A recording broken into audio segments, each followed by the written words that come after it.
So let's start out by talking about why older adults respond differently to medications. And we're going to talk about a lot of things today, but I want to start out by pointing out that what we're talking about is the cellular age of the body, not necessarily the chronological age. Body composition changes, nutrient deficiencies, drug interactions, white matter integrity in the brain, concurrent health conditions, and kidney and liver issues are relevant to all age groups. If you've got stuff going on in any of those areas, it may impact your response to various drugs. Chronic stress and substance misuse, and I don't know anybody who doesn't have one or both of those. Chronic stress and substance misuse accelerate biological aging, making the body physiologically older than the chronological age. So you may have a client who is 45, 50 years old, but they have been under a heap ton of stress for 20 years, and their body is responding more akin to that of a 60-year-old. As the body ages, drugs stay longer and increase in concentration. As the body ages, we tend to lose muscle and gain fat, whether we want to or not. One of the reasons that people are encouraged as they age to engage in strength training activities, etc., is to help keep that muscle mass. However, as we gain more fat, the fat-soluble drugs tend to be much more available in our body. For example, benzodiazepines, these are fat-soluble drugs.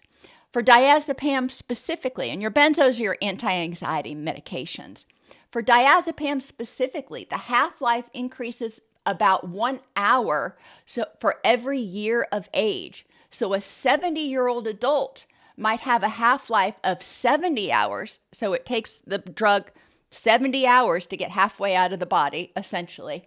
Whereas a 20-year-old, it only takes 20 hours.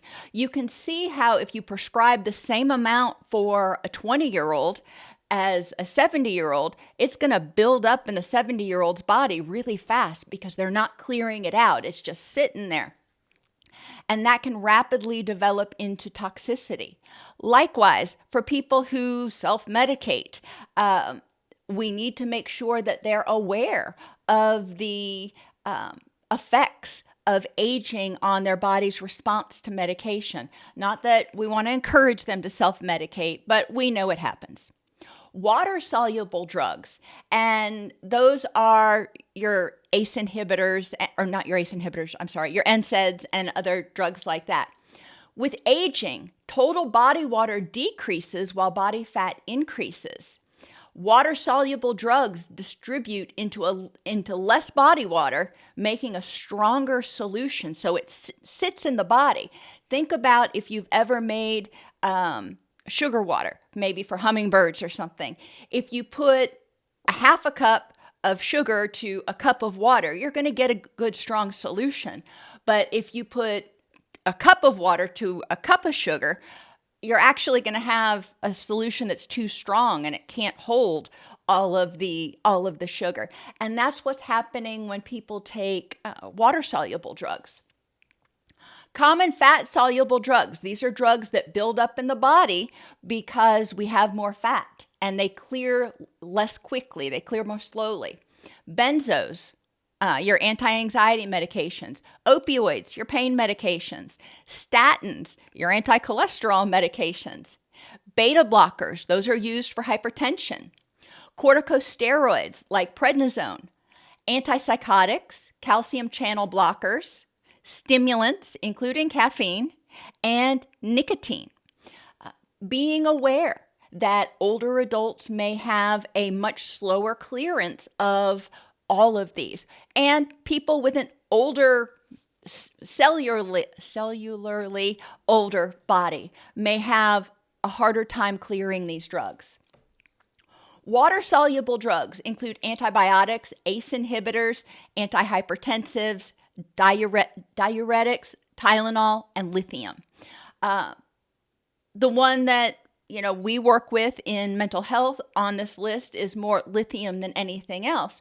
But a lot of people who have high levels of cellular aging are probably on antihypertensives or diuretics or Tylenol or some sort of other analgesic. As we age, kidney clearance decreases by approximately 1%, and liver clearance decreases by approximately 0.8% per year after age 40 in healthy, abstinent adults. Healthy and abstinent. If they're drinking, if they are unhealthy in some way, if they've got fatty liver disease, whatever the case is, there are a lot of things that can speed up this deterioration of the kidney and the liver.